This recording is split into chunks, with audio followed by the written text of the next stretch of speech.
Jamalpur Bhutnath Mallick. BJP দিল্লিতে ক্ষমতায় এসে আমাদের বাংলার গরিব মানুষের বাড়ি তৈরির টাকা বন্ধ করে দিয়েছে।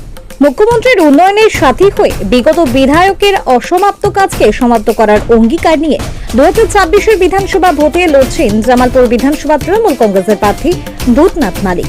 ভূতনাথ বাবু পূর্ব বর্ধমানের জামালপুর পঞ্চায়েত সমিতির পূর্ত কর্মাধ্যক্ষ, পরে সভাপতি ও বর্তমানে সহ সভাপতি থাকাকালীন ব্লক সভাপতি মেহমুদ খানের ছায়া সঙ্গী হয়ে এলাকায় অনেক উন্নয়নমূলক কাজ করার সুবাদে এলাকার মানুষের অনেক কাছের মানুষ, কাজের মানুষ হিসেবে পরিচিতি করেছেন।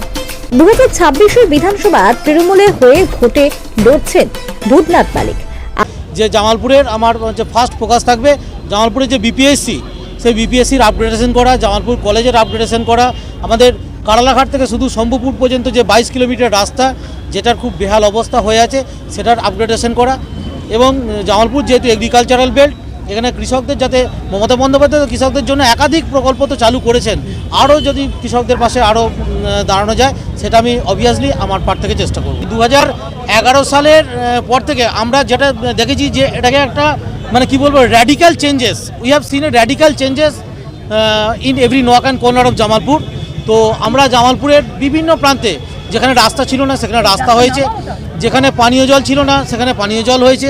আজ তৃণমূলের এই লড়াকু প্রার্থীর হয়ে জামালপুরে ভোট প্রচারে আসেন সাংসদ শতাব্দী রায়। জামালপুরের হারালা মোড় থেকে প্রায় 3 কিলোমিটার পথ র্যালি করে কারালা ব্রিজের কাছে গিয়ে একটি পথসভা করেন শতাব্দী রায়। মমতা বন্দ্যোপাধ্যায় যা যা কথা দিয়েছে প্রত্যেকটা কথা রেখেছে। যখন বলেছিল লক্ষ্মীর ভান্ডার দেবে প্রথমবার মনে আছে, সবাই বলেছিল নির্বাচনে চমক দেবে না, দিয়েছে।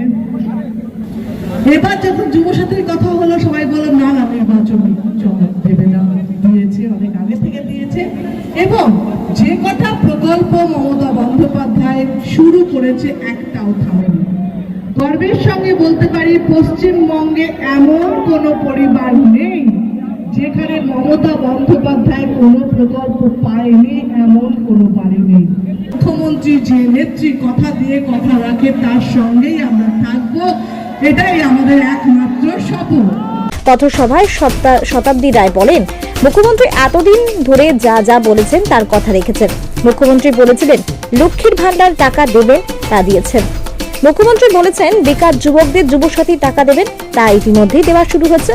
কিন্তু বিজেপি কথা দিয়ে কোনো কথা রাখেননি, 15 লক্ষ টাকাও দেননি, আর বছরে 2 কোটি চাকরিও দেননি, আরো মানুষকে হয়রানি করছেন বলে বলেন শতাব্দী রায়। আজকে বিজেপি থেকে জয়েন করেছে এবং আমাদের প্রায় 20টা ফ্যামিলি থেকে জয়েন করেছে, সিপিএম থেকে, আর 12টা ফ্যামিলি থেকে, মানে 12টা ফ্যামিলি দেখলাম, 12টা ফ্যামিলি আনুমানিক বলছি, কটা ঠিক গোনা হয়নি, 12টা ফ্যামিলি থেকে জয়েন করেছে। প্রায় এখানে 100, এখানে প্রায় 80, এবং 2টো দল থেকেই জয়েন করেছে। সেই ক্ষেত্রে আজকে তাদেরকে জয়েন করেছেন আমাদের সাংসদ শতাব্দী রায়। বড় কথা একটাই যে এরা এই টাইমে কেন জয়েন করতে চাইছে, এই যে বিজেপি যেভাবে এশিয়ার নিয়ে যে সারা বাংলায় যে মানুষের ক্ষতি করার চেষ্টা করেছে, যে অনেক মানুষ ডিলিট হয়ে গেছে, যাদের চোখের জল পড়ছে, সত্যিকার যারা রাজনীতি করে তারা মনে করেছে সিপিএম আর বিজেপিতে থাকার আর সময় নেই।